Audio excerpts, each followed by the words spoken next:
I happen to have been driving this Audi Q5, a combustion family car, pretty good one at that. But what I don't get is why you would buy that over some of the very good electric variants of these cars now. So this video is going to be all about that. Why on earth would you buy a combustion family SUV? First of all, to start off with this Audi Q5, and what is it?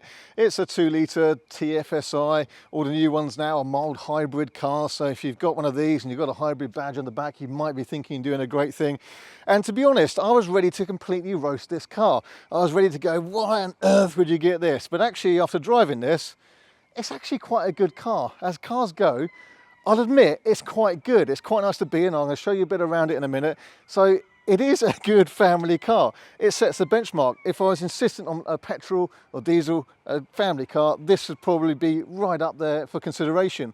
But I still don't get why you would buy one of these. There's some really good variants. Now, I wish the car next to me here was the Audi Q4 e-Tron, which would probably be its direct rival. I don't have one of those at the moment, but this VW iD.4 is the same car underneath. They share the same platform. The VW iD.4, the Audi Q4 e-Tron, and the Skoda Enyak are all the same underneath. So, although it's got a different badge and some different styling, it actually is the same platform underneath. So I'm going to run through a little bit about this car first and just say it actually isn't bad. But then I'm going to do some comparisons with the VW iD.4 that we have right here, and then give you some figures and numbers as well, because I just don't see why you would actually choose this, good though it is. Before we get into this, I'm just going to cover one quick thing, and I will come onto it more later on, but the first argument usually to me is, what about price? What about electric cars are more expensive than the petrol ones? This petrol Q5, even in basic spec, is more expensive than the electric variants. More of that in a bit. Let's cover just a bit more about what I think of this car. Firstly, the front, very Audi, looks the same as all the other Audis, which was my criticism with the electric Audis, is that you don't know they're electric, they look the same as the combustion ones. So yeah, it's fine, but it's Audi. I'll come onto the interior in a minute. But firstly, trying to dimensions. Well, this VW iD.4 is actually nearly 10 centimeters shorter than the Q5, and similarly with the Q4 e-Tron and the Skoda Enyak, all of which this is the same as underneath, are all actually slightly smaller than the Audi Q5 and slightly lower as well. And with these you can actually get now a kind of coupe version as well. Q4 e-Tron Sportback, and an iD.5 is coming, and a Skoda Enyak Sportback. Have you seen that? That looks great, by the way. I like the look of that. So they're pretty similar external size, but actually slightly smaller. But first, before we go too much further, let's go back in the Audi and show you a bit of the inside. When you get in the Q5, it's very Audi. It's neat, it's well made, it's well finished. The screens and graphic up here, that's the same as the electric version, basically. And it is actually very similar to the Q4 e-Tron inside. It's very nice, it's okay. Nice display here. I don't really get some of the graphics. I don't really get this. Look, there's a cubby hole there, but what can you do with that? There's a cubby hole here, but what can you do with that? This one here, where you might be able to put a pen in, or there's cup holders under here. There is a kind of phone charger pad there, and then there's a small shallow storage area under the armrest here. So it's okay, it's quite comfortable. We've got paddle shift for the gearbox. You have to press a button to start and stop the engine. I'm going to turn that off. When you're driving, it's perfectly reasonable, actually. It's smooth, it's quite powerful. It does the job pretty well. I've been averaging nearly 40 miles per gallon, which I don't think is too bad. Added this 2-litre turbo petrol. Mild hybrid possibly helps somewhere along the lines. You've got efficiency, dynamic, comfort mode. Doesn't really seem to make too much difference. It picks up, it goes on the road quite nicely. I can't fault it really. It's quite good as a combustion car gets. Apart from the fact it's just a bit non-responsive and a bit noisier. Anyway, what's it like in the back behind my driving position? Your mobile phone is still in the vehicle. I like that. I'll be the only ones. Did that come up on the camera? That is quite a good feature. So when I get in the back, I need to lift up the headrest there, but legroom, good. Headroom, good. It's not bad at all.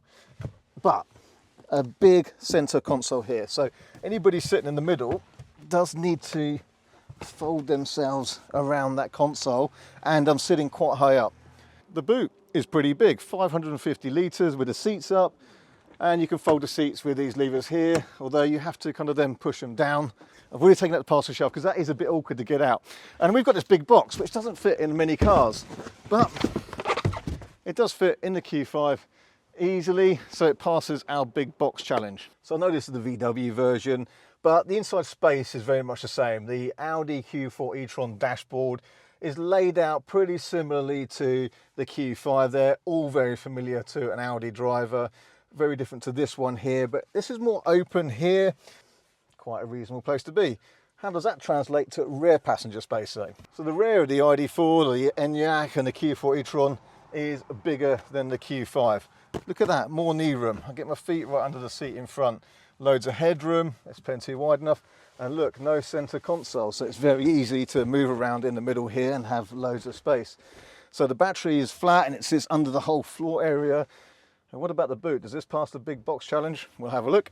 So on paper, with the seats up, this is 543 litres. Fold the seats down, will it also accommodate the big box? Considering this is the slightly smaller car, easily, and that stinks. And you have to stop off at petrol stations, which is really inconvenient on the way to work and the way home from work and such like. But if you want to fill this car up, and based on UK current average petrol prices, £1.46 per litre, I think it's a 70 litre tank on this, that's £100.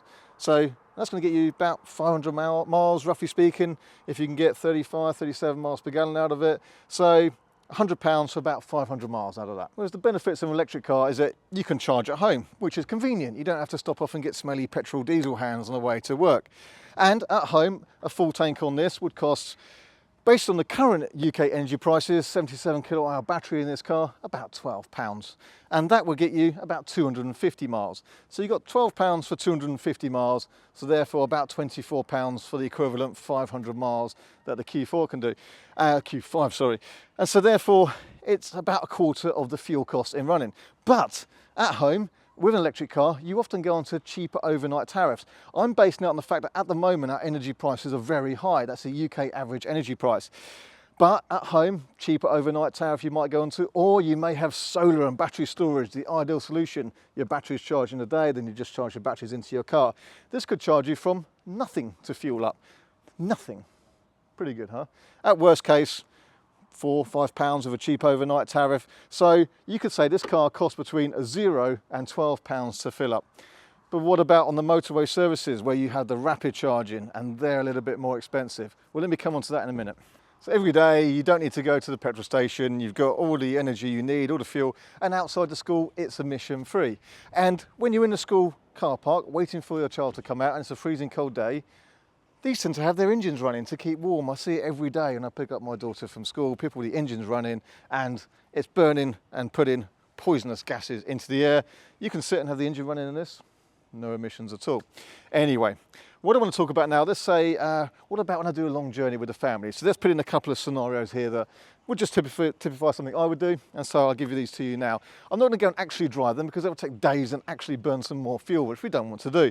But I'm going to give you a couple of examples. Let's say I go from here, where I live in the central south coast of the UK, and we're going to go to Cornwall for a weekend, something we do quite a lot of. Let's put this down as a scenario. It's about 180 miles, something like that.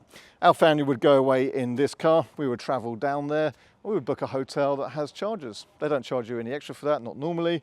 And you charge there and then you drive home again. So the fuel used there would be really what we left with, what we use in that journey. So let's say 180 miles, let's say £10. Let's be generous. We could go there and come back on about £10 worth of electric. Sounds pretty good, huh? Let's compare that with the Audi. Driving there, driving back, some mileage driving around whilst you're there at the weekend. It's going to be probably 500 miles, isn't it? It's going to be, again, about £100 worth of fuel. That's a good meal out that night, isn't it? Okay, what about the longer journeys though? Actually, let me stop there. What about stopping? You know, how much time will I have to stop? Well, this would have gone to Cornwall in one go, charge down there, come back in one go, no stopping at all. This car, you probably would have had to, on the way back, stop and refuel. So this car would have actually taken longer to do that journey by an extra 10 minutes. So let's not be pedantic here. Let's take a longer journey. Let's go to Scotland and back perhaps. Say here to Edinburgh, 450, 500 miles say, and then back again. Let's say we want to do a 1,000-mile road trip, south coast across England to Edinburgh and back. This car, let's say you're going to have to use the rapid chargers to recharge. That's going to cost you a bit more expensive than you pay at home, but it's probably cost you about £25 for a recharge.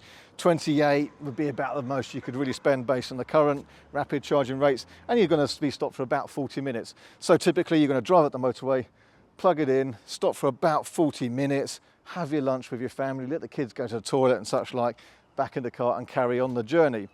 the stoppage time in this, you're going to stop the same amount, except when you've finished eating, you're probably going to go to the petrol station and put another £100 in. But again, I don't want to be too pedantic about this, but it's quite easy to multiply out. Let's say you do 3 rapid charging stops to go to Scotland and back. And I know, by the way, I've driven an iD.4 from Edinburgh to here, and I did 1 longer stop where I ate my lunch, and then 1 stop for about, I think it's 10 minutes. So let's say about an hour's worth of stoppage time to do that journey. So let's say about 2 hours if you go there and back, which is going to cost you, let's say, 1 charging stop and a bit on the way up, 1 on the way back, and again, book a hotel with charging. Let's say you can't do that. You could spend £75 on electric charging. Okay, not too bad, but the Audi, well, you're going to have to get through probably 2 complete tankfuls of petrol at least, aren't you? Or diesel, and that's probably going to cost you about £200. And that's 2 stops for actually filling up, which is going to cost you about 20 minutes worth of time, 10 minutes of time for refueling.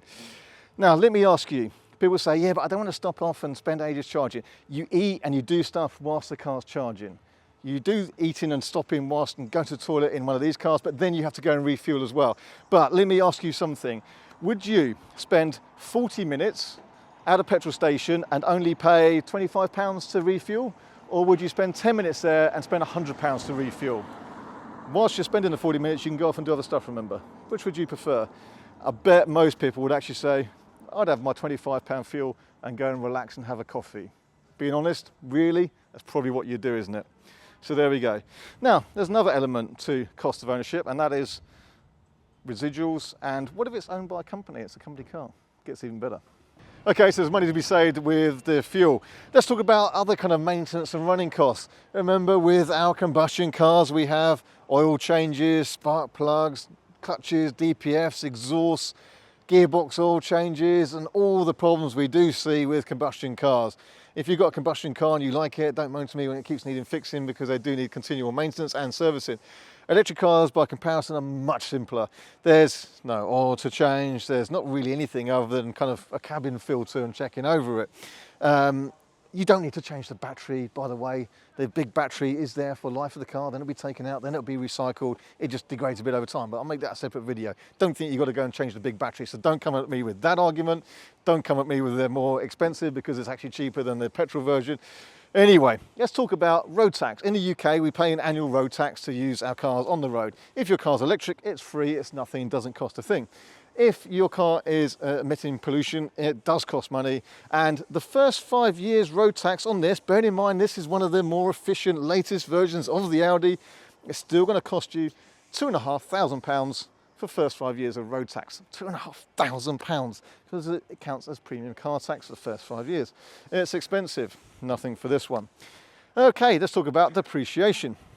So, this car, in its kind of year, bit old, is probably lost a few £1,000s, roughly speaking. I can't talk too much for numbers because it'll always change, the video will be out of date.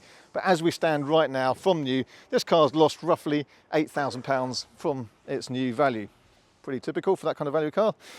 This car, from new, which is very nearly a year old, has lost nothing. They're still selling for the same price as they were new, because they're in demand. If you order one of these new, you've got to wait because they're in demand.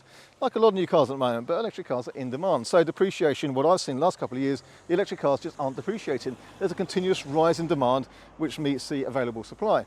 So they save money there as well. But let's talk about company car tax. So bear with me, stick with me for some numbers and listen to this bit. If your car is a company supplied car, we've been coming at them for years, but now people are going back to them because electric cars make a lot of sense. If you can buy a car through a company and have that as a benefit in kind that you can use at the weekends, you have to pay tax for that. Let's give an example of the benefit in kind tax for this. If you're on a 20% taxable salary, you would pay about £116 per month for this car from April this year going forward. So I'm talking about the going forwards numbers, not the existing ones, which seem a bigger difference. If your car is the Q4 e-Tron or VW iD.4 like this, then it would be about £16 a month. So you, as the end user with an electric car as a company supplied vehicle, would pay about £100 less per month, even over an efficient. The diesel one's even more. So why would you choose that? I don't know. I don't get it. This is what I mean. I don't get it. Good as is, I don't get why you would choose it. It makes all the sense in the world. And then let's say you have fuel available for private use. You get taxed on that as well. Electricity doesn't count as a fuel, so therefore you don't get taxed on that. So there's just a ton of savings. There's a ton of savings. Let's go beyond all that and say you're ardent fan of petrol cars. They sound better. No, it doesn't. It doesn't sound better. It's slower to drive. It's less responsive. It's just noisy. And then it's depressing when you go and have to fill it up and it costs £100. Beyond all that, if you want to buy one of these and sit outside the school with that engine running, the tailpipe on this emits a poisonous gas. If you don't think it's poisonous, go and breathe it in. You'll find yourself being very sleepy very quickly. This doesn't have that. You can happily sit outside with the heater running in this car. So, again, somebody please tell me what your reason is if you're about to walk into an Audi showroom and buy a Q5 diesel or petrol. I just don't get it. I just don't get it. So, hopefully that's been somewhat informative. Sorry if it sounds like a bit of a rant, but what I kind of want to prove is that good though this car is, I'm not slagging off this Audi, it is very good, but I just don't get why you would choose it. You can see that there's a whole load of illogical sense there. For some, you know, exceptional circumstances, lack of home charging, yes, that's an issue to tackle. But really for most people that just use it for the school run, the shopping and the normal commuting and daily life and family trips, there is no point in buying a combustion version. Just go electric. I hope that's been useful. Thanks for watching.